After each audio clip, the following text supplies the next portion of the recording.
Hello friends, कैसे हैं आप सभी लोग। केमिस्ट्री के आज के इस लेक्चर में हम डिस्कस करने वाले हैं मेटल एंड नॉन मेटल को, धातु और अधातु को। बहुत ही इंपॉर्टेंट टॉपिक है। देखिए, धातु, अधातु और अलॉय। अलॉय को हम एक सेपरेट वीडियो में डिस्कस कर चुके हैं। ट्रिक वाला वीडियो मैंने आपको दिया है जिसमें इंपॉर्टेंट अलॉय को हमने ट्रिक के माध्यम से याद किया है। ठीक है, बहुत बार क्वेश्चन वहाँ से पूछ लेते हैं। सेपरेट मैंने आपको ट्रिक से वो याद करा दिया है। आज के इस वीडियो में हम डिस्कस करने वाले हैं मेटल और नॉन मेटल को, धातु और अधातु को। तो सबसे पहले हम बात करते हैं कि इस वीडियो में क्या क्या हम कवर करने वाले हैं। तो मेटल किसे बोलते हैं उसे हम डिस्कस करेंगे। मेटल क्यों चमकते हैं ये हम डिस्कस करने वाले हैं।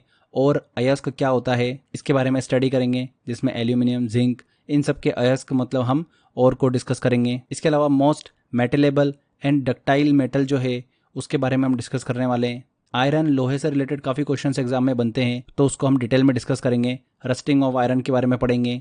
Aluminium, silver, steel, type of steel, इन सब चीज़ों को हम डिस्कस करने वाले हैं मेटल वाले हिस्से में। नॉन मेटल की बात करें, अधातु को, तो कैटेनाइजेशन प्रॉपर्टी के बारे में हम डिस्कस करेंगे। एलोट्रॉप्स ऑफ कार्बन, इसके बारे में हम पढ़ने वाले हैं। हाइड्रोजन के बारे में हम पढ़ेंगे। एलोट्रॉप्स ऑफ फास्फोरस, उसके बारे में हम बात करेंगे। एंड लास्ट में छोटा सा हिस्सा है मेटलॉइड का, वो भी हम कवर करने वाले हैं। तो चलिए शुरू करते हैं हमारे सेशन को। देखिए फ्रेंड्स, हमने डिस्कस करा था पीरियोडिक टेबल में बहुत सारे एलिमेंट्स को हमने देखा था कि सिस्टमेटिक तरीके से वहाँ पर अरेंज करे हुए हैं। और ये सब एलिमेंट जो होते हैं ये कहाँ पर मिलते हैं? अर्थ क्रस्ट पर हमको देखने को मिलते हैं। जैसे कि ऑक्सीजन, सिलिकॉन, एल्यूमिनियम, आयरन, ये सभी जो एलिमेंट्स हैं ये हमको अर्थ क्रस्ट पर देखने को मिलते हैं। ऑक्सीजन एक नॉन मेटल है, अधातु है। सिलिकॉन मेटलॉइड है, मतलब उपधातु है।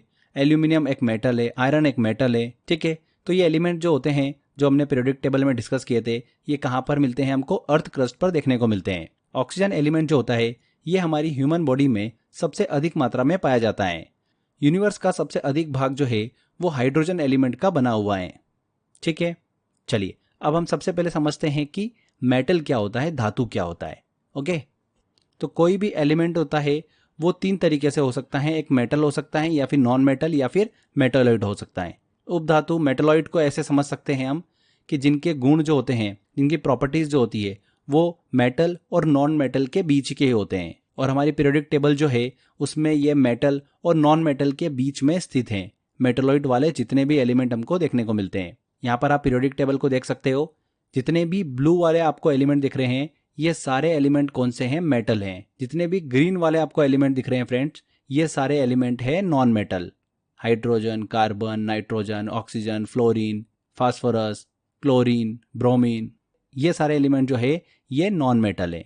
ठीक है, और आप देख सकते हैं मेटल और नॉन मेटल के बीच में आपको पिंक देखिए बॉक्स में एलिमेंट देखने को मिल रहे होंगे। ये कुछ एलिमेंट जो है ये कौन से हैं? उपधातु, मतलब मेटलॉइड हैं। तो ये क्लियर हुआ आपको। चलिए अब तीनों को डिस्कस करना है। तो सबसे पहले मेटल को समझते हैं।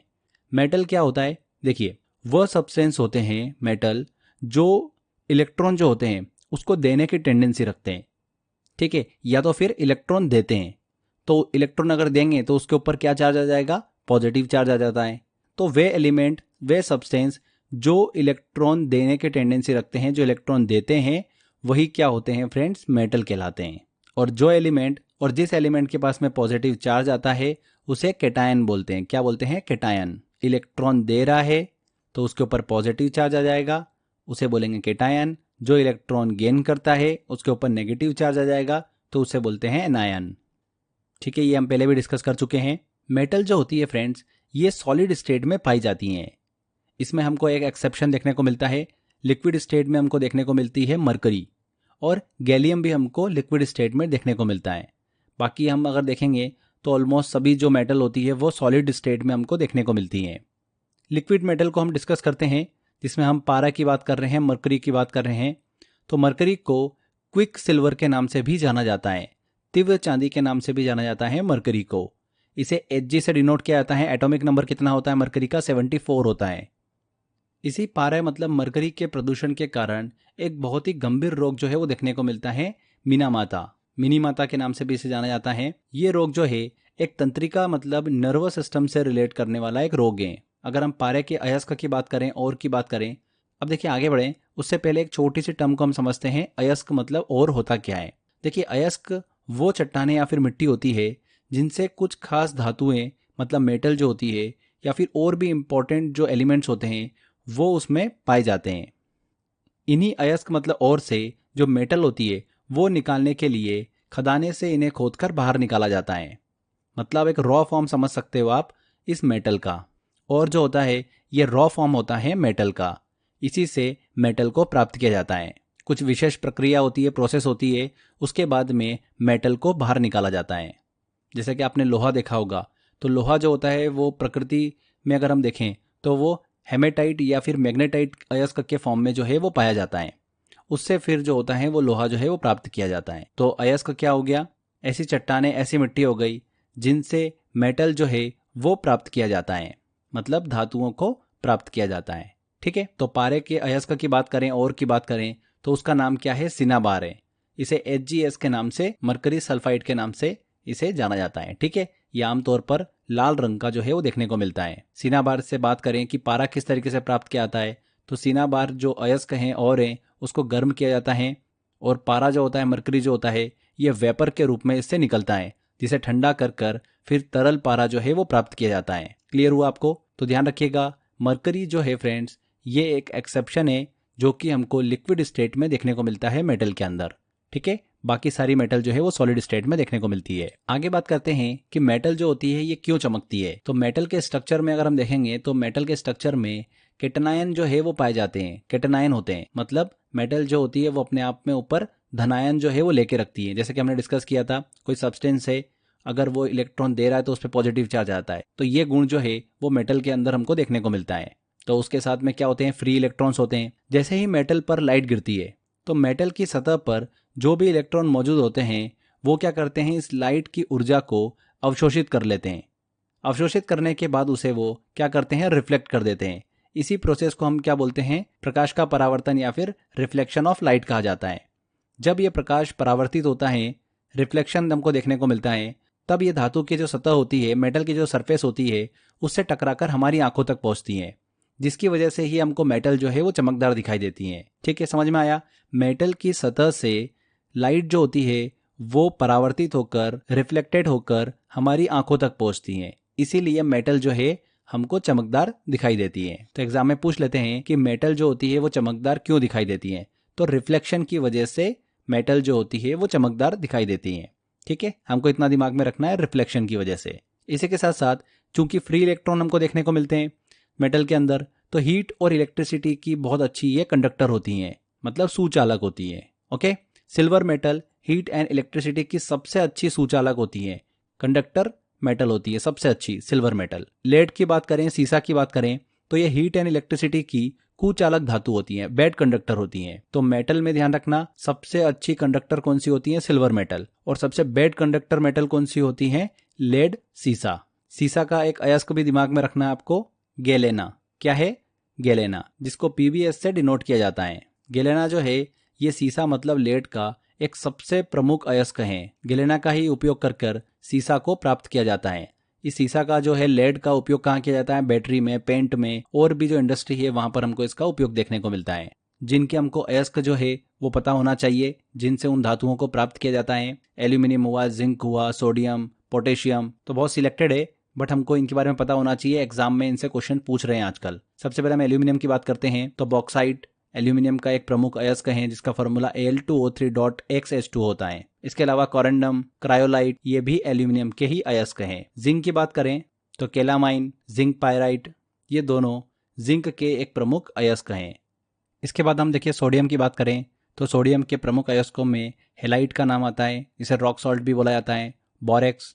इसके अलावा पोटेशियम की बात करें तो कार्नालाइट जो है ये पोटेशियम का एक इंपॉर्टेंट अयस्क है। ठीक है, आगे देखिए, सबसे हल्की धातु मतलब मेटल की बात करें तो वो कौन सी होती है? लिथियम होती है। सबसे भारी मेटल जो होती है वो कौन सी होती है? ऑस्मियम होती है या फिर इरिडियम होती है। अगर आपको एग्जाम में पूछे क्वेश्चन और इरिडियम और ऑस्मियम दोनों दे रखा हो तो पहले इरिडियम पर आपको टिक करना है। ठीक है, अगर आपको इन दोनों में से कोई भी एक मिल जाता है तो सीधे हमारा आंसर टिक हो जाएगा।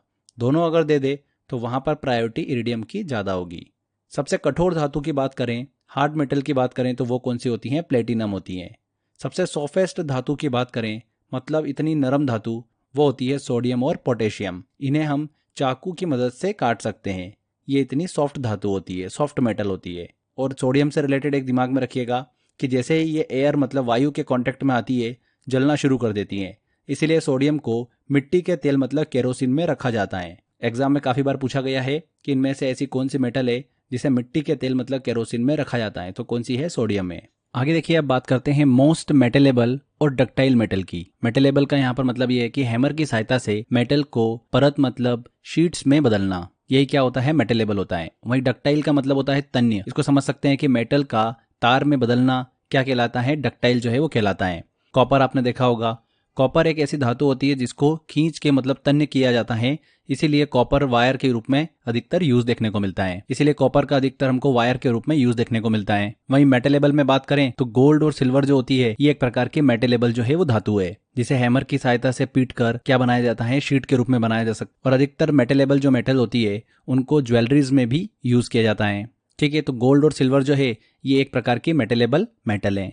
आगे देखिए, मेटल ऑफ होप की बात करें, आशा की धातु, तो वो कौन सी है? यूरेनियम है। यूरेनियम का पाउडर जो होता है वो येलो कलर का होता है, इसीलिए इसे येलो केक के नाम से भी जाना जाता है। किस धातु को येलो केक कहा जाता है? यूरेनियम को। यूरेनियम के अयस्क की बात करें तो उसका नाम है पीच ब्लेंड। काफ़ी इंपॉर्टेंट है, एग्जाम में पूछा जाता है, ध्यान रखिएगा। अगर हम फ्यूचर मेटल की बात करें, भविष्य की धातु, तो वो है टाइटेनियम। टाइटेनियम एक ऐसे मेटल है जिसको फ्यूचर मेटल के नाम से जाना जाता है। इसके अलावा चमड़ा उद्योग जो है वहां पर एक धातु का उपयोग देखने को मिलता है, क्रोमियम धातु का। कच्ची जो खालें होती है उनको मजबूत, लचीला और वाटर रेजिस्टेंट चमड़े में परिवर्तित करने के लिए क्रोमियम धातु का उपयोग किया जाता है। किस धातु का? क्रोमियम धातु का। क्रोमियम का एटॉमिक नंबर क्या होता है? 24 होता है। ठीक है, आगे देखिए, कैडमियम से रिलेटेड एक काफी इंपॉर्टेंट बीमारी को डिस्कस करते हैं, इताई इताई। इताई इताई एक बीमारी है जो कि कैडमियम की वजह से होती है। यह बीमारी मुख्यतः जापान के टोयामा प्रांत में जो है वो पाई गई थी। जहां पर कैडमियम से रिलेटेड खदानें थी वहां पर कैडमियम की माइनिंग का काम जो है वो देखने को मिलता था। तो वहीं पर ही इताई इताई बीमारी जो है वो देखने को मिली थी जापान में। ठीक है, तो ध्यान रखिएगा, इताई इताई बीमारी कैडमियम की वजह से होने वाली एक बीमारी है। कैडमियम की अधिकता से ये बीमारी जो है वो हो जाती है। इसके अलावा electric effect and atomic clock के अंदर प्रकाश विद्युत प्रभाव और परमाणु घड़ी में हमको सीजियम मेटल का उपयोग जो है वो देखने को मिलता है। कौन सी मेटल का? सीजियम मेटल का।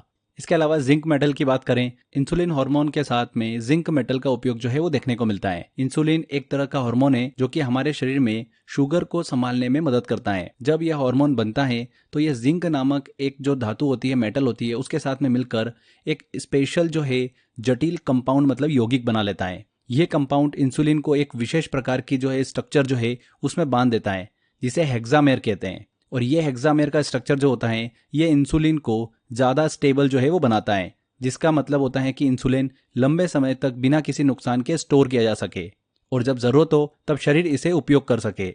इसलिए जिंक जो होता है वो इंसुलिन को और अधिक कारगर और उपयोगी बना देता है। तो इंसुलिन की बात करें तो इसमें जिंक मेटल का उपयोग जो है वो देखने को मिलता है। आगे देखिए, किंग ऑफ मेटल की बात करें, धातुओं का राजा, तो वो कौन सा होता है? गोल्ड होता है।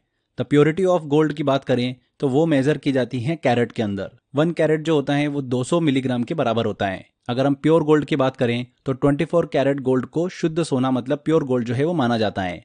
18 कैरेट गोल्ड में प्योर गोल्ड का परसेंटेज अगर फाइंड करना हो तो 18 अपॉन में 24 इंटू 100 किया जाता है, मतलब 75%। सीधे सीधे ये भी क्वेश्चन पूछ लेते हैं कि 18 कैरेट गोल्ड में प्योर गोल्ड का परसेंटेज कितना होता है, तो 75% होता है। जो आभूषण वगैरह बनाए जाते हैं, ज्वेलरी बनाए जाते हैं, उसमें अगर डिजाइनिंग पार्ट करना होता है तो उसमें इंप्योरिटी मिलाना पड़ती है। प्योर गोल्ड में वो डिजाइनिंग काम नहीं हो पाता है, तो इंप्योरिटी जो मिलाते हैं वो कॉपर और सिल्वर की मिलाते हैं। किसकी मिलाते हैं? कॉपर एंड सिल्वर की। ठीक है, इसीलिए आपने देखा होगा अक्सर कि जो डिजाइनर ज्वेलरी होती है वो 18 कैरेट में हमको ज़्यादा देखने को मिलती है। जैसे आप अगर मार्केट में गए एक गोल्ड की रिंग लेने, अगर उसके साथ में डायमंड आपको देखने को मिल रहा है तो मैक्सिमम चांस होता है कि वो गोल्ड की रिंग जो है डायमंड के साथ में वो 18 कैरेट में बनाई जाती हैं। ठीक है, क्योंकि उसको स्ट्रक्चर देने के लिए इंप्योरिटी उसमें मिलाई जाती है कॉपर और सिल्वर के फॉर्म में।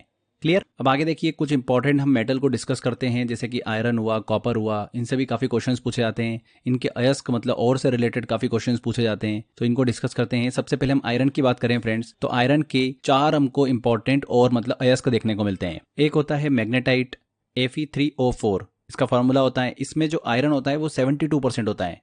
भैया अगर हम आयरन के सबसे अगर अच्छे अयस्क की बात करें तो वो होता है मैग्नेटाइट, मतलब इससे लोहा जो है वो ज़्यादा प्राप्त किया जाता है। 72% इसके अंदर आयरन होता है। इसके बाद हेमेटाइट आता है Fe2O3, इनका फॉर्मूला जरूर दिमाग में रखिएगा, कभी कभी क्वेश्चंस पूछ लेते हैं। इसमें जो आयरन होता है वो 70% होता है। इसके बाद में सिडेराइट होता है, FeCO3 और लिमोनाइट। तो ये 4 मोटे मोटे इंपॉर्टेंट हम आयरन के अयस्क देखते हैं। तो ये 4 हमको आयरन के अयस्क देखने को मिलते हैं। ठीक है, अब हम देखिए टाइप ऑफ आयरन को डिस्कस करें। अब इन आयरन को कार्बन के परसेंटेज के आधार पर हम अलग अलग टाइप से पढ़ सकते हैं। जैसे कि एक होता है पिग आयरन। पिग आयरन में कार्बन जो होता है वो सबसे ज़्यादा होता है, 3 से 5% के आसपास। इसे कच्चा लोहा बोलते हैं। इसके बाद में आता है ढलवा लोहा, कास्ट आयरन बोला जाता है। इसमें कार्बन परसेंटेज जो होता है वो 2 से 3% का होता है। और तीसरा होता है पिटवा लोहा। इसमें कार्बन जो होता है सबसे कम होता है, 0.1% से लेकर 0.2% तक।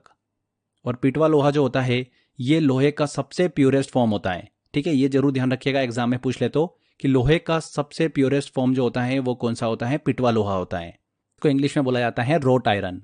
ठीक है, आगे देखिए रस्टिंग ऑफ आयरन को लेकर हम डिस्कस करें। लोहे पर जंग लगना अक्सर हम देखते हैं, आपने देखा होगा कि आपके घर के आसपास अगर कोई लोहे की चीज रखी हुई है तो हमको बारिश के दिनों में अक्सर उस पर जंग जो है वो देखने को मिलती है। तो ऐसा क्यों होता है? जब भी वातावरण में मॉइस्चर होता है तब लोहे पर जंग जो है वो देखने को मिलती है। तो चलिए इसको समझते हैं। रस्टिंग की मतलब जंग लगने की कुछ कंडीशन होती है। आसपास में एटमॉस्फेयर में अगर मॉइस्चर है तो हमको रस्टिंग मतलब जंग देखने को मिलती है। ये मॉइस्चर जो होता है फ्रेंड्स, मॉइस्चर मतलब हवा और वाटर का कॉम्बिनेशन, यही होता है मॉइस्चर। और एयर में रस्टिंग मतलब जंग लगना क्यों देखने को मिलता है?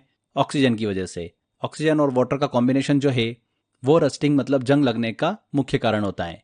अगर हम देखिए फॉर्मूला डिस्कस करें रस्टिंग का तो वो होता है Fe2O3.XS2O। ठीक है, ये भी चीज दिमाग में रखिएगा। रस्टिंग ऑफ आयरन में आयरन का वेट जो है वो इंक्रीज हो जाता है। पहले आप लोहा रखो, अगर उसके ऊपर जंग लग जाती है तो उस लोहे का वेट जो है वो बढ़ जाता है। रस्टिंग ऑफ आयरन की बात करें, रस्टिंग ऑफ आयरन मतलब जंग लगना जो है ये रेडॉक्स रिएक्शन का एक उदाहरण होता है। रेडॉक्स रिएक्शन जो होती है वो दो टाइप की होती है, एक ऑक्सीडेशन प्रोसेस और एक होती है रिडक्शन प्रोसेस। ऑक्सीडेशन प्रोसेस इसको ऐसे समझिए कि कोई एलिमेंट है वो इलेक्ट्रॉन दे रहा है, देगा तो उसके ऊपर पॉजिटिव चार्ज आ जाएगा, तो ये ऑक्सीडेशन होता है। अगर कोई एलिमेंट जो है वो इलेक्ट्रॉन ले रहा है तो उसके ऊपर नेगेटिव चार्ज आ जाता है, तो गेन ऑफ इलेक्ट्रॉन ही क्या होता है, रिडक्शन होता है। तो ऑक्सीडेशन प्रोसेस की बात कर रहे हैं मतलब इलेक्ट्रॉन जो है वो निकल रहा है, और रिडक्शन में इलेक्ट्रॉन जो है वो गेन हो रहा है। तो लोहे में अगर जंग लग रही है तो ऑक्सीडेशन प्रोसेस और रिडक्शन प्रोसेस हमको दोनों देखने को मिलती हैं। ज्यादा स्पष्ट हमको ऑक्सीडेशन प्रोसेस जो है वो देखने को मिलती हैं। देखिए थोड़ा सा अगर ऑक्सीडेशन प्रोसेस को हम समझें, ऑक्सीडेशन इस प्रकार होता है कि लोहा जो होता है मतलब आयरन वो ऑक्सीजन के कांटेक्ट में आता है, खास कर तब जब नमी वातावरण में मौजूद होती है। लोहा क्या करता है, आयरन क्या करता है, अपना इलेक्ट्रॉन जो है वो ऑक्सीजन को दे देता है और खुद क्या हो जाता है, ऑक्सीडाइज हो जाता है। यानी Fe जो होता है वो Fe- हो जाता है। इस प्रोसेस में जो आयरन होता है वो इलेक्ट्रॉन खो देता है, जो कि ऑक्सीडेशन का हमको यहाँ पर लक्षण देखने को मिलता है। ठीक है, इस पूरी प्रोसेस में आयरन जो होता है वो ऑक्सीडाइज होकर जंग मतलब रस्ट का रूप ले लेता है, जो कि आयरन ऑक्साइड Fe2O3 होता है। क्या होता है, आयरन ऑक्साइड Fe2O3। एग्जाम में पूछ ले कि जंग का फॉर्मूला क्या होता है, तो Fe2O3.XS2O भी होता है, बट जनरली हमको Fe2O3 जो है वो देखने को मिलता है। ये जंग लोहे की सतह पर एक परत की तरह जो है वो देखने को मिलती है, जिसकी वजह से लोहा जो है वो कमजोर और नष्ट हो सकता है। तो लोहे को अगर जंग से बचाना होता है तो बहुत अलग अलग टाइप की टेक्निक जो है वो यूज़ की जाती हैं। उसमें से एक होती है पेंटिंग। लोहे की सतह पर पेंट लगाया जाता है जिससे ऑक्सीजन और नमी जो है वो उससे अलग रहे, जिससे कि जंग लगने की प्रक्रिया रुक जाती है। गैल्वेनाइजेशन भी एक प्रोसेस होती है। इस प्रोसेस में लोहे की सतह पर जिंक की एक परत चढ़ाई जाती है। जस्ता, जिंक मतलब जस्ता। जस्ता जो होता है, जिंक जो होता है वो ऑक्सीजन और नमी के संपर्क में आकर खुद क्या हो जाता है, ऑक्सीडाइज हो जाता है और लोहे को जंग से बचा लेता है। इसके अलावा ऑयलिंग की जाती है, ग्रीसिंग की जाती है, इलेक्ट्रोप्लांटिंग की जाती हैं। तो बहुत सारी टेक्निक जो है वो यूज़ की जाती हैं लोहे को जंग से बचाने के लिए। सबसे इंपॉर्टेंट तो आप गैल्वेनाइजेशन दिमाग में रखिएगा, जिंक की एक परत जो है वो चढ़ा दी जाती है। एक चीज़ यहाँ पर ध्यान रखिएगा, एग्जाम में पूछ लेते हैं कि रस्टिंग ऑफ आयरन जो है, लोहे पर जंग लगना जो है, ये किस तरीके का चेंज का उदाहरण है, तो केमिकल चेंज का उदाहरण है। ठीक है, ये चीज़ आप दिमाग में रखिएगा। आगे बढ़ते हैं। एक क्वेश्चन हमारे दिमाग में आता है कि लोहे पर हमको वातावरण में नमी होती है तो जंग देखने को मिलती है, तो ऐसा एल्यूमिनियम के साथ क्यों नहीं होता है? एल्यूमिनियम भी ऑक्सीजन के कांटेक्ट में आता है, तब एल्यूमिनियम के ऊपर क्यों जंग नहीं लगती है? तो इसको भी हम समझते हैं। देखिए, एल्यूमिनियम जब भी ऑक्सीजन के साथ कांटेक्ट आता है तो ये बना देता है Al2O3। एल्यूमिनियम की सतह पर एल्यूमिनियम ऑक्साइड की एक पतली परत बन जाती है। जब ये हवा में मौजूद ऑक्सीजन के संपर्क में आता है तो इस परत को पैसिवेशन लेयर जो है वो कहा जाता है, जो कि एक सुरक्षात्मक ढाल का काम करती है। पैसिवेशन की बात करें कि क्या होता है, तो एक ये प्रक्रिया होती है जिसमें धातु जो होती है, मेटल जो होती है, वो सतह पर एक अदृश्य और एक कठोर लेयर जो है वो विकसित कर लेती हैं, जो धातु को और अधिक ऑक्सीकरण मतलब ऑक्सीडाइज होने से बचाती हैं। इसीलिए जब भी एल्यूमिनियम जो है वो ऑक्सीजन के कांटेक्ट में आता है, वातावरण के कांटेक्ट में आता है, तो ये पैसिवेशन लेयर जो है एल्यूमिनियम की सतह और वातावरण में मौजूद ऑक्सीजन, पानी, इन सभी तत्वों के बीच में एक सीधे संपर्क को रोकती हैं, जिससे एल्यूमिनियम के ऊपर जंग जो है वो नहीं लगती है। ठीक है, तो एल्यूमिनियम ऑक्साइड की पतली परत जो है वो एल्यूमिनियम को संरक्षण मतलब कोरेजन से बचाती है और इसको लंबे समय तक उपयोगी जो है वो बनाती है एल्यूमिनियम को। तो आपको समझ में आ गया होगा, आयरन के ऊपर हमको जंग देखने को मिलती है, वही एल्यूमिनियम के ऊपर हमको जंग जो है वो नहीं देखने को मिलती है। तो ऐसा क्यों होता है? आगे बात करते हैं कॉपर, सिल्वर, इन पर भी हमको कोरेजन जो है वो देखने को मिलता है, संक्षारण जो है वो देखने को मिलता है, एक अलग से लेयर देखने को मिलती है। तो वो क्या होती है उनको भी समझते हैं, वहां से भी क्वेश्चन पूछते हैं। तांबे के ऊपर बात करें फ्रेंड्स, तो तांबा जैसे ही वातावरण के कांटेक्ट में आता है तो उसके ऊपर हमको ग्रीन कलर का संक्षारण मतलब कोरेजन देखने को मिलता है। वातावरण में ऑक्सीजन होती है, कार्बन डाइऑक्साइड होती है, नमी होती है, तो इनकी उपस्थिति में कॉपर के ऊपर ग्रीन कलर का एक कोरेजन जो है वो देखने को मिलता है। ये ग्रीन कलर का जो कोरेजन होता है ये होता है कॉपर कार्बोनेट CuCO3.CuOH का होल ट्वाइस। इसे आमतौर पर पेटिना नाम से भी जाना जाता है। कोरेजन जो होती है फ्रेंड्स, ये एक प्रकार की केमिकल प्रोसेस होती है जिसमें कोई भी मेटल होती है वो वातावरण की अन्य सामग्री के साथ में कांटेक्ट में आने पर धीरे धीरे जो होती है वो नष्ट होने लग जाती है। इसी को हम क्या बोलते हैं? कोरेजन बोलते हैं। तांबा जो होता है जिस पर ग्रीन कलर का हमको संक्षारण देखने को मिलता है, कोरेजन देखने को मिलता है, तो वास्तव में तांबे की सतह पर तांबे के कार्बोनेट बनने की प्रक्रिया जो है वो होती है, जिसे विज्ञान में क्या बोलते हैं? हम साइंस में पेटिना बोलते हैं। यह हरे रंग की परत जो होती है तांबे की सतह पर तब बनती है जब तांबा जो होता है कॉपर ऑक्सीजन, कार्बन डाइऑक्साइड या फिर नमी के कांटेक्ट में आता है और उनकी उपस्थिति में ऑक्सीडाइज जो है वो हो जाता है। क्लियर? आगे देखिए, सिल्वर की बात करें हम, तो सिल्वर के ऊपर भी हमको एक काली लेयर देखने को मिलती है। वो कब होता है? जब सिल्वर हाइड्रोजन सल्फाइड H2S के कांटेक्ट में आएगा तब सिल्वर के ऊपर हमको एक काली कलर की लेयर जो है वो देखने को मिलती है। इसको क्या बोलते हैं? हम Ag2S बोलते हैं। सिल्वर का फॉर्मूला क्या होता है? Ag होता है। वो हाइड्रोजन सल्फाइड के कांटेक्ट में आता है और कोटिंग बन जाती है उसके ऊपर ब्लैक कलर की, वो होती है Ag2S, सिल्वर सल्फाइड की। क्लियर? जिसकी वजह से ही सिल्वर पर एक काले रंग की परत जो है वो देखने को मिलती है, जो कि सिल्वर की चमक को खत्म कर देती है। आपके दिमाग में आ रहा होगा कि सिल्वर जो है वो हाइड्रोजन सल्फाइड के कांटेक्ट में आकर काली हो रही है, तो हाइड्रोजन सल्फाइड आती कहां से? तो वातावरण में एक प्रकार की गैस होती है हाइड्रोजन सल्फाइड। ये गैस कहां से आती है? प्रदूषण होता है तो उससे निकलती है, सड़े हुए अंडे होते हैं वहां से निकलती है।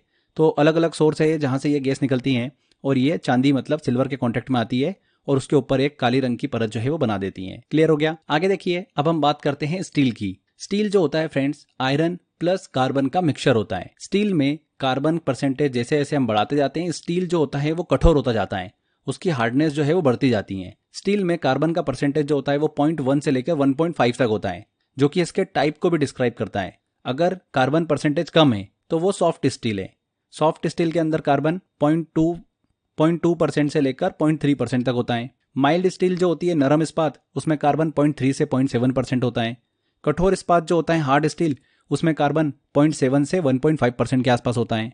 ठीक है, तो स्टील जो होती है वो आयरन प्लस कार्बन का मिक्सचर होती है। ठीक है, यहाँ पर कार्बन जो है उसकी हार्डनेस और सॉफ्टनेस को डिस्क्राइब करता है। आगे देखिए, स्टेनलेस स्टील का नाम भी आपने अक्सर सुना होगा। स्टेनलेस स्टील जो होता है ये आयरन प्लस कार्बन, ऑब्वियस सी बात है, प्लस क्रोमियम और निकल का मिक्सचर होता है। यहाँ पर क्रोमियम जो है ना फ्रेंड्स, ये बहुत इंपॉर्टेंट है, ध्यान रखिएगा, जो कि स्टेनलेस स्टील में कम से कम 10% के आसपास होता है, जो कि स्टेनलेस स्टील को कोरेजन मतलब संक्षारण से बचाने में बहुत ही इंपॉर्टेंट रोल प्ले करता है। स्टेनलेस स्टील हवा के संपर्क में आता है तो क्रोमियम ऑक्सीजन के साथ में क्रिया करता है और स्टील के सतह पर एक पतली परत बना देता है जिसे क्रोमियम ऑक्साइड कहते हैं। और यही परत जो होती है स्टील की सतह को ऑक्सीजन और नमी से अलग करती हैं, जिससे कि स्टेनलेस स्टील को जंग जो है वो नहीं लगती है। मान लो कि ये जो परत है किसी कारण से क्षतिग्रस्त हो गई, खराब हो गई, तो क्रोमियम क्या करता है? वातावरण के ऑक्सीजन के साथ में फिर से रिएक्ट कर नई परत बना लेता है। इसी वजह से स्टेनलेस स्टील जो है वो लगातार सुरक्षित बना रहता है। तो ये बहुत इंपॉर्टेंट है, एग्जाम में पूछ ले कि स्टेनलेस स्टील में किसकी उपस्थिति जो है वो उसे संक्षारण मतलब कोरेजन से बचाती है। तो किसकी उपस्थिति? क्रोमियम की उपस्थिति। ठीक है, वेरी वेरी इंपॉर्टेंट है, यहां से क्वेश्चन जो है वो बन सकता है। स्टेनलेस स्टील क्या है? एक प्रकार की मिश्र धातु है, अलॉय है। तो यहाँ पर फ्रेंड्स हमारा ये मेटल वाला सेक्शन जो है वो कंप्लीट होता है। अच्छे से हमने डिस्कस किया। अगर आप पीरियोडिक टेबल में देखोगे तो मैक्सिमम आपको एलिमेंट जो है वो मेटल ही देखने को मिलते हैं। ठीक है, जिसमें से हमने इंपॉर्टेंट डिस्कस करें जिनसे क्वेश्चन जो है वो एग्जाम में बनते हैं। अब बारी है नॉन मेटल को डिस्कस करने की, जिसके अंदर हाइड्रोजन आता है, कार्बन आता है। कार्बन से तो क्वेश्चन बहुत बनते हैं, तो हम इनको अच्छे से अब डिटेल में पढ़ने वाले हैं। सबसे पहले बात करते हैं कि नॉन मेटल अधातु होता क्या है। देखिए, अधातु वे सब्सटेंस होते हैं जो इलेक्ट्रॉन को गेन करेंगे और उनके ऊपर क्या आएगा? नेगेटिव चार्ज आएगा। ऑब्वियस सी बात है, इलेक्ट्रॉन को अगर गेन कर रहे हैं तो क्या आएगा, नेगेटिव चार्ज आएगा। हमने बात करी थी मेटल में, तो वे सब्सटेंस, वे एलिमेंट जो इलेक्ट्रॉन को देते हैं और उनके ऊपर पॉजिटिव चार्ज आता है। ऐसे एलिमेंट्स, ऐसे सब्सटेंस जो इलेक्ट्रॉन लेने की टेंडेंसी रखते हैं वही होते हैं अधातु, जैसे कि कार्बन, ऑक्सीजन, फ्लोरीन, हाइड्रोजन। इस तरीके के एलिमेंट जो होते हैं वो क्या होते हैं, अधातु, मतलब नॉन मेटल होते हैं। ठीक है, नेगेटिव चार्ज आ रहा है मतलब ये क्या बोलते हैं, इनको अनायन बोलते हैं, ऋणायन बोलते हैं। और नॉन मेटल जो होते हैं ये ऑक्सीडाइजिंग एजेंट की तरह काम करते हैं। फ्लोरीन जो होता है वो सबसे स्ट्रॉन्गेस्ट ऑक्सीडाइजिंग एजेंट जो है वो होता है। आगे देखिए, नॉन मेटल जो होते हैं फ्रेंड्स, वो सॉलिड, लिक्विड और गैस तीनों अवस्था में हमको देखने को मिलते हैं। हमने बात करी थी मेटल जो थे वो हमको सॉलिड अवस्था में देखने को मिलते थे, बट नॉन मेटल हमको ठोस, द्रव और गैस, मतलब सॉलिड, लिक्विड और गैस तीनों स्टेट में हमको देखने को मिलते हैं। यहाँ पर एक एक्सेप्शन देखने को मिलता है ब्रोमीन के साथ में। ब्रोमीन एक ऐसी नॉन मेटल है जो कि लिक्विड फॉर्म में मिलती है। नॉन मेटल वो होते हैं जो कि चमकते नहीं है, लेकिन आयोडीन एक ऐसी अधातु मतलब नॉन मेटल होती है जो कि चमकीली होती है। जो समुद्र के किनारे जो घास होती है उसमें आयोडीन जो होता है वो प्रेजेंट होता है। नॉन मेटल की बात करें तो कार्बन के पास में सबसे ज्यादा कैटेनेशन प्रॉपर्टी देखने को मिलती है। कैटेनेशन प्रॉपर्टी मतलब ऐसा होता है, एक ही प्रकार के जो परमाणु होते हैं वो आपस में जुड़कर एक लंबी चेन श्रृंखला जो है वो बना लेते हैं, और ये प्रॉपर्टी हमको मुख्य रूप से कार्बन में देखने को मिलती है। इसके साथ साथ सिलिकॉन, सल्फर, ब्रोमोन इनमें भी पाई जाती हैं, पर कार्बन के पास में सबसे ज्यादा होती है कैटेनेशन प्रॉपर्टी। ठीक है, सबसे हल्की अगर नॉन मेटल की बात करें तो वो कौन सी है, हीलियम है। लाइटेस्ट नॉन मेटल कौन सी है, हीलियम है, अधातु। आगे देखिए, कार्बन और हाइड्रोजन को हम डिस्कस करते हैं, बहुत ही इंपॉर्टेंट है, यहां से क्वेश्चंस बनते हैं। तो प्रकृति में कार्बन एक ऐसा तत्व है जिसके सबसे ज्यादा कंपाउंड जो है वो पाए जाते हैं। कार्बन एक नॉन मेटल है, अधातु तत्व है। आपकी लाइफ में जितनी भी चीजें आप यूज करते हो उन सभी में कार्बन होता है। शक्कर आप यूज कर रहे हो, लकड़ी यूज कर रहे हो, पेट्रोल, कपड़े, ह्यूमन बॉडी, ये सभी जो है वो कार्बन से मिलकर बनी होती हैं। कार्बन का एटॉमिक नंबर क्या होता है, 6 होता है। कार्बन दो रूपों में हमको मिलता है, एक फ्री स्टेट में और एक कंबाइंड स्टेट में, मुक्त रूप से और संयुक्त रूप से। फ्री स्टेट में बात करें तो ओनली कार्बन होता है इसके अंदर, हमको दूसरे एलिमेंट नहीं होते हैं, जैसे कि हीरा, ग्रेफाइट, फुलेरिन, इसको कोबाल्ट 60 भी बोला जाता है फुलेरिन को, और ग्रेफिन, ये सभी कार्बन के मुक्त रूप होते हैं। वहीं कंबाइंड अगर फॉर्म की बात करें, संयुक्त फॉर्म की बात करें, तो कार्बन जो होता है दूसरे एलिमेंट के साथ मिलकर कंपाउंड का निर्माण करता है। जैसे कार्बन और ऑक्सीजन मिलकर क्या बना लेती है, CO2 बना लेती है, कार्बन डाइऑक्साइड। उसी तरीके से ग्लूकोज, पेट्रोल, शक्कर, कोयला, ड्राई आइस, ये सभी जो है वो कार्बन के कंबाइंड फॉर्म हमको देखने को मिलते हैं। कार्बन के फ्रेंड्स हमको मोटे मोटे 3 एलोट्रोप्स जो है वो देखने को मिलते हैं, डायमंड, ग्रेफाइट और फुलरिन, जिसे कोबाल्ट 60 भी बोला जाता है, या फिर बकमिंस्टर फुलरिन के नाम से भी इसे जाना जाता है। ये बहुत ही विचित्र होता है क्योंकि इसमें कार्बन के 60 एटम जो है वो सिस्टमेटिक तरीके से अरेंज होते हैं और एक फुटबॉल जैसी संरचना हमको देखने को मिलती है। आगे हम पढ़ने वाले हैं इसको, इंपॉर्टेंट है ये भी। देखिए, उससे पहले हम कार्बन का थोड़ा स्ट्रक्चर समझते हैं। देखिए, कार्बन जो होता है उसका एटॉमिक नंबर 6 होता है। तो कार्बन के देखिए पहली शेल में 2 इलेक्ट्रॉन आ गए, आउटर शेल में कितने इलेक्ट्रॉन आ गए, 4 इलेक्ट्रॉन आ गए। तो कार्बन क्या चाह रहा है कि मुझे स्टेबल कंडीशन में आना है, तो या तो कोई मेरे से 4 इलेक्ट्रॉन शेयर कर ले, या तो मेरे से 4 इलेक्ट्रॉन ले जाए कोई, पर 4 इलेक्ट्रॉन ले जा नहीं सकते क्योंकि इसके न्यूक्लियस में जो प्रोटॉन है वो इलेक्ट्रॉन को अट्रैक्ट करके रखते हैं। तो कार्बन जो होता है वो क्या करता है, हाइड्रोजन के साथ में 4 इलेक्ट्रॉन जो है वो शेयर कर लेता है। तो इस तरीके से क्या बन जाता है, CH4 बन जाता है, जिसे क्या बोला जाता है, मीथेन बोला जाता है। और यहाँ पर हाइड्रोजन जो इलेक्ट्रॉन शेयर करते हैं एक एक, इस तरीके से ये क्या बना लेते हैं, आपस में शेयर करके कोवेलेंट बॉन्ड बना लेते हैं। तो कार्बन जो होता है वो क्या बनाता है, कोवेलेंट बॉन्ड बनाते हैं। ये चीज भी आप दिमाग में रखिएगा। हाइड्रोजन के आउटर शेल में 1 इलेक्ट्रॉन होता है, जो कि हाइड्रोजन जो है वो क्या चाहता है कि 1 इलेक्ट्रॉन कोई मुझसे साझा कर ले तो मैं भी स्टेबल कंडीशन में आ जाऊं। ठीक है, ठीक है, तो ये क्लियर हुआ आपको। आगे देखिए, कार्बन के जो एलोट्रोप्स हमने डिस्कस करे, हीरा, ग्रेफाइट, इनके बीच में हम अंतर को समझते हैं, इनकी प्रॉपर्टी डिस्कस करते हैं। तो हीरा जो होता है फ्रेंड्स, ये प्रकृति में मिलने वाला सबसे हार्डेस्ट सब्सटेंस होता है, सबसे हार्डेस्ट। ध्यान रखिएगा, नेचुरल हमने बात करी है, ठीक है। अगर हम सबसे हार्डेस्ट सब्सटेंस की बात करें मैन मेड, तो वो टंगस्टन कार्बाइड होता है, पर अगर हम नेचुरल की बात करें तो वो कौन सा होता है, हीरा होता है। तो एग्जाम में कैसा क्वेश्चन पूछे उसके हिसाब से आप आंसर जो है वो चूज करिएगा। अब देखिए, हीरे का जो आप अगर स्ट्रक्चर देखोगे और ग्रेफाइट का देखोगे, तो कार्बन के आउटर शेल में 4 इलेक्ट्रॉन है। तो हीरे के स्ट्रक्चर में क्या होता है, जो आउटर शेल में 4 इलेक्ट्रॉन होते हैं उनसे दूसरे कार्बन जो होते हैं वो क्या बना लेते हैं, देखिए यहाँ पर बॉन्ड बना लेते हैं। तो इस तरीके से आउटर शेल में एक भी इलेक्ट्रॉन फ्री नहीं रहता है हीरे के स्ट्रक्चर में। वहीं ग्रेफाइट के स्ट्रक्चर में देखेंगे आप तो 1 इलेक्ट्रॉन जो है वो हमको फ्री देखने को मिलता है। और हमने फिजिक्स में भी पढ़ा था, फ्लो ऑफ इलेक्ट्रॉन क्या होता है फ्रेंड्स, इलेक्ट्रिसिटी होती है। तो यहाँ पर हीरे में कोई भी इलेक्ट्रॉन फ्री नहीं है, तो इलेक्ट्रिसिटी फ्लो नहीं हो पाएगी। इसीलिए बेड कंडक्टर होता है इलेक्ट्रिसिटी का हीरा। एग्जाम में पूछा जाता है कि हीरा जो होता है वो विद्युत का क्या होता है, कुचालक होता है कि सुचालक होता है। तो बेड कंडक्टर होता है इलेक्ट्रिसिटी का हीरा। ग्रेफाइट जो होता है वो इलेक्ट्रिसिटी का गुड कंडक्टर होता है। इसे काला शीशा भी कहा जाता है ग्रेफाइट को। हीरे का जो मेल्टिंग पॉइंट होता है वो बहुत ज़्यादा हाई होता है, गलनांक बहुत ज़्यादा इसका देखने को मिलता है। हीरा जो होता है वो लिक्विड में नहीं घुलता है, पारदर्शक होता है, रंगहीन होता है, ट्रांसपेरेंट होता है। हीरे में हमको जो टर्म देखने को मिलती है वो कैरेट के रूप में देखने को मिलती है। तो 1 कैरेट इक्वल टू कितना होता है, 0.2 ग्राम होता है। ग्रेफाइट की बात करें फ्रेंड्स, तो ग्रेफाइट का उपयोग जो होता है वो पेंसिल की नोक में देखने को मिलता है, परमाणु भट्टी में देखने को मिलता है, इलेक्ट्रोड के रूप में इसका उपयोग किया जाता है। ठीक है, तो ये चीज़ आप दिमाग में रखिएगा। ऐसा पूछ लेते हैं एग्जाम में, हीरे की बिक्री में बाहर की इकाई जो होती है वो क्या होती है, तो वो क्या होती है, कैरेट होती है। 1 कैरेट इक्वल टू 0.2 ग्राम। आगे देखिए, हमने बात करी थी कि कार्बन जो होता है वो कंबाइंड रूप में भी देखने को मिलता है। तो उसमें से है कोयला इंपॉर्टेंट। कोयले में कार्बन होता है, हाइड्रोजन होता है, नाइट्रोजन होता है, सल्फर होता है, फास्फोरस होता है, ये सब पाए जाते हैं। तो अलग अलग प्रकार के कोयले में कार्बन की मात्रा जो होती है वो भी अलग अलग होती है। अब कोयले जो होते हैं वो भी अलग अलग टाइप के होते हैं। एंथ्रासाइट कोयला होता है, बिटुमिनस होता है, लिग्नाइट होता है, पिट कोयला होता है। तो सब में कार्बन की मात्रा अलग अलग होती है। उस तरीके से इनको, तो इन सभी में कार्बन की मात्रा हमको अलग अलग देखने को मिलती है। एंथ्रासाइट जो होता है कोयला, उसमें 90% से अधिक मात्रा में कार्बन जो है वो देखने को मिलता है। बिटुमिनस में 45 से 90% कार्बन होता है। लिग्नाइट में 25% से 30% तक कार्बन होता है। और पीट में 27% तक कार्बन जो है वो देखने को मिलता है। कोयले को अवसादी चट्टानों से प्राप्त किया जाता है। ठीक है, आगे देखिए, ठोस कार्बन डाइऑक्साइड की बात करें, पहले भी हम डिस्कस कर चुके हैं इसे शुष्क बर्फ भी कहते हैं। कार्बन डाइऑक्साइड का ही ठोस रूप होता है ये, जिसे गर्म करने पर सीधे जो है ये गैस में परिवर्तित हो जाता है। ड्राई आइस का यूज क्या किया जाता है, आइसक्रीम निर्माण में इसका यूज किया जाता है। इसके अलावा हमने कार्बन के एक और अपर रूप के बारे में बात करी थी, जो कि है बकमिनिस्टर फुलरिन। इसे कभी कभी फुलरिन या फिर C60 मतलब कोबाल्ट 60 के नाम से भी जाना जाता है। कार्बन का एक अपर रूप है जिसमें कार्बन के 60 एटम जो है वो ऐसे सिस्टमेटिक तरीके से व्यवस्थित होते हैं जैसे कि एक फुटबॉल की संरचना हमको देखने को मिलती है।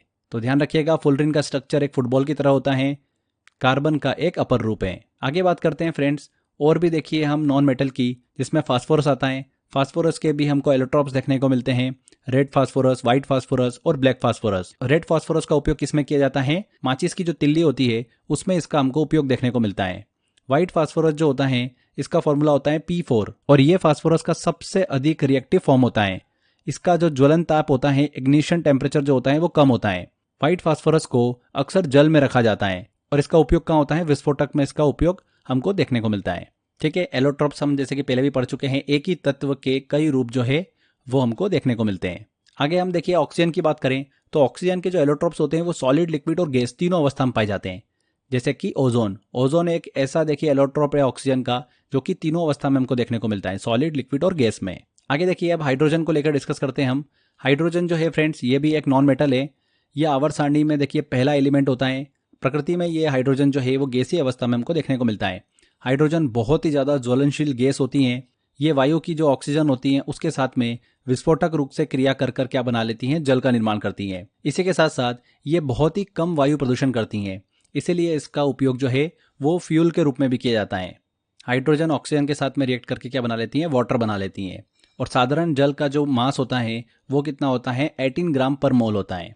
हाइड्रोजन के पहले हमने डिस्कस किए थे 3 आइसोटॉप्स होते हैं, समस्थानिक होते हैं, प्रोटियम, ड्यूटेरियम और ट्राइटियम। ड्यूटेरियम जो होता है ये ऑक्सीजन के साथ में क्रिया कर कर ड्यूटेरियम ऑक्साइड बनाता है, D2O बनाता है, जिसे भारी जल भी कहते हैं हमको। परमाणु रिएक्टर में इसका यूज किया जाता है D2O का। इसका जो एटॉमिक मास होता है वो 20 ग्राम पर मोल होता है। साधारण वाटर से इसका भार जो है वो ज़्यादा होता है। ये रंगहीन होता है, ट्रांसपेरेंट होता है, गंधहीन होता है और स्वादहीन होता है। इसकी खोज 1932 में यूरे और वॉशबर्न ने की थी। ठीक है, तो ये भी क्लियर रखिएगा। इसका उपयोग जो है जैसा कि मैंने बताया आपको, मॉडरेटर, कूलेंट, इनके तौर पर इसका परमाणु ऊर्जा संयंत्रों में यूज किया जाता है। एक और चीज क्लियर रखिएगा, समुद्री जल को शुद्ध करने के लिए रिवर्स ऑस्मोसिस प्रक्रिया जो है वो उपयोग में ली जाती है। हाइड्रोजन का जो उपयोग किया जाता है, द्रव हाइड्रोजन का उपयोग रॉकेट ईंधन के रूप में किया जाता है। जैसा कि अभी हमने डिस्कस किया था कि ईंधन के रूप में मतलब फ्यूल के रूप में भी इसका उपयोग किया जाता है। इसके अलावा वनस्पति तेल हाइड्रोजन के साथ में रिएक्ट करता है, जिसमें निकल जो होता है वो क्या होता है, कैटेलिस्ट का काम करता है, उत्प्रेरण का काम करता है और वनस्पति घी जो है वो हमको देखने को मिलता है।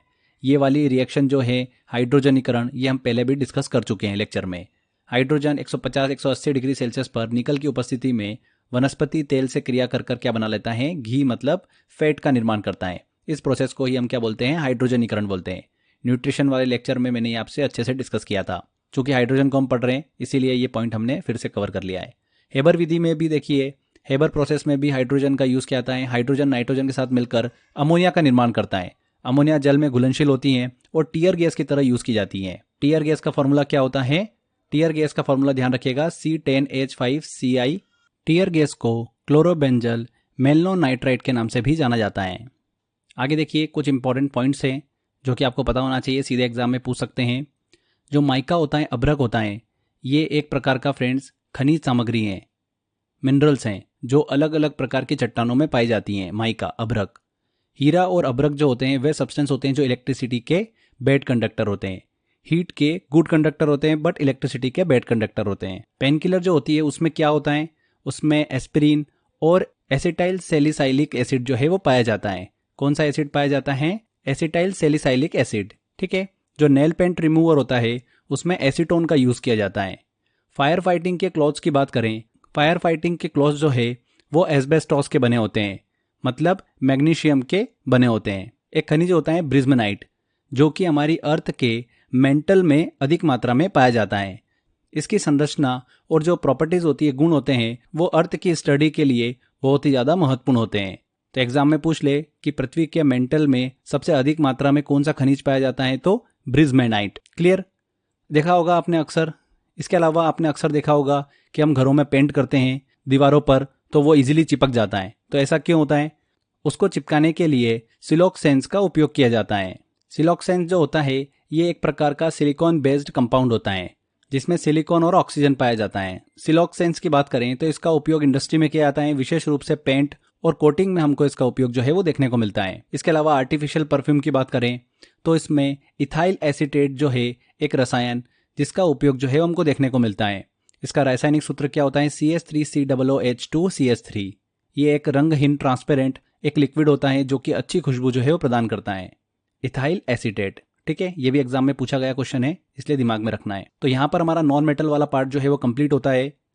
मेटल और नॉन मेटल को हमने अच्छे से डिस्कस किया है। लास्ट में एक छोटा सा सेक्शन है मेटलॉइड्स का, उपधातु का, तो उसको भी हम कवर करते हैं। जैसा कि आप देख सकते हैं पिंक कलर के कुछ एलिमेंट्स हमको देखने को मिलते हैं। ये कौन से हैं, मेटलॉइड्स हैं जो कि मेटल और नॉन मेटल के बीच में स्थित होते हैं। इनकी प्रॉपर्टीज जो होती है वो मेटल और नॉन मेटल दोनों के बीच की होती हैं, इसीलिए इनको क्या बोलते हैं, मेटलॉइड्स कहते हैं। मेटलॉइड जो होते हैं एक अच्छे सेमीकंडक्टर होते हैं। इनका यूज जो है अधिकतर इलेक्ट्रॉनिक्स कंपोनेंट में किया जाता है। इनको पीरियोडिक टेबल में जो अलग अलग ब्लॉक बने उसमें पी ब्लॉक में रखा गया है। सबसे पहला अगर मेटलॉइड डिस्कस करें हम तो बोरोन आता है। बोरोन का एटॉमिक नंबर 5 है। इसका इस्तेमाल जो है ग्लास, सिरेमिक, इसमें इसका इस्तेमाल किया जाता है। ये मेटलॉइड जो है बहुत ही कठोर और ब्लैक कलर का होता है। इसके अलावा सिलिकॉन भी एक काफ़ी इंपॉर्टेंट मेटलॉइड है जिसका यूज जो है चिप्स और सोलर पैनल में किया जाता है। सिलिकॉन अर्थ क्रस्ट में दूसरा सबसे अधिक पाया जाने वाला एलिमेंट है। आगे देखिए जर्मेनियम की बात करें तो इसका उपयोग फाइबर ऑप्टिक्स और इंफ्रारेड ऑप्टिक्स में किया जाता है। ये बहुत ही शाइनी और ट्रांसपेरेंट होता है जर्मेनियम। आर्सेनिक की बात करें तो इसका एटॉमिक नंबर 33 होता है। पुराने समय में इसका यूज पॉइजन के रूप में किया जाता था। ये ग्रे कलर का होता है और जलने पर लहसुन जैसी गंध देता है। एंटीमनी की बात करें तो इसका एटॉमिक नंबर 51 होता है। बैटरी, मेटल एलॉयज में इसका उपयोग किया जाता है। ये बहुत ही चमकदार और बहुत ही नाजुक मेटलॉइड है। आगे टेल्यूरियम की बात करें तो इसका यूज भी मेटल एलॉयज में और सेमीकंडक्टर में किया जाता है। बहुत ही रेयर एलिमेंट है ये, बहुत ही कम जगह पर हमको टेल्यूरियम जो है वो देखने को मिलता है। लास्ट में पोलोनियम की बात करें तो इसका एटॉमिक नंबर 84 होता है। इसका यूज जो है साइंस में स्टडी ऑफ रेडिएशन में किया जाता है। बहुत ही ज़्यादा रेडियोएक्टिव होता है ये, बहुत ही ज़्यादा रेडियोएक्टिव होता है ये। जितने भी हमने मेटलॉइड डिस्कस करें ये हमारे एवरीडे और टेक्नोलॉजी और इंडस्ट्री में इंपॉर्टेंट रोल प्ले करते हैं। ठीक है, तो ये कुछ मेटलॉइड्स हमने डिस्कस करे। सीधे क्वेश्चन पूछ लेते हैं कि इनमें से कौन सा मेटलॉइड है, मतलब उपधातु है। 4 ऑप्शन दे देंगे आपको, फ्लोरीन, ऑक्सीजन, सोडियम और बोरोन। तो बोरोन जो है एक प्रकार का क्या है, मेटलॉइड है, उपधातु है। तो फ्रेंड्स यहाँ पर हमारा ये मेटल, नॉन मेटल और मेटलॉइड वाला टॉपिक जो है वो कंप्लीट होता है। आई होप आपने वीडियो को ध्यान से देखा होगा, बहुत ही इंपॉर्टेंट है। यहाँ से क्वेश्चंस काफी बनते हैं एग्जाम के अंदर। अच्छे से लेक्चर कंप्लीट कर लिया आपने। अब आपको क्या करना है, इसका मैंने मॉक टेस्ट दे रखा है आपको टेस्ट वाले सेक्शन में। जाइए अच्छे से टेस्ट लगाइए, सारे क्वेश्चन सॉल्व करिए, इजीली आपसे सारे क्वेश्चन बन जाएंगे। ध्यान से अगर लेक्चर देखा होगा तो सारे क्वेश्चन आप इजीली बना पाएंगे। प्रैक्टिस करते रहिए, टेस्ट की बार बार प्रैक्टिस करिए। 101% क्वेश्चन आपका कभी भी गलत नहीं होगा और इन्हीं टेस्ट में से आपको देखने को मिलेगा। तो पढ़ते रहिए, मुस्कुराते रहिए, मिलते हैं ऐसे ही नेक्स्ट वीडियो में। Till then bye bye.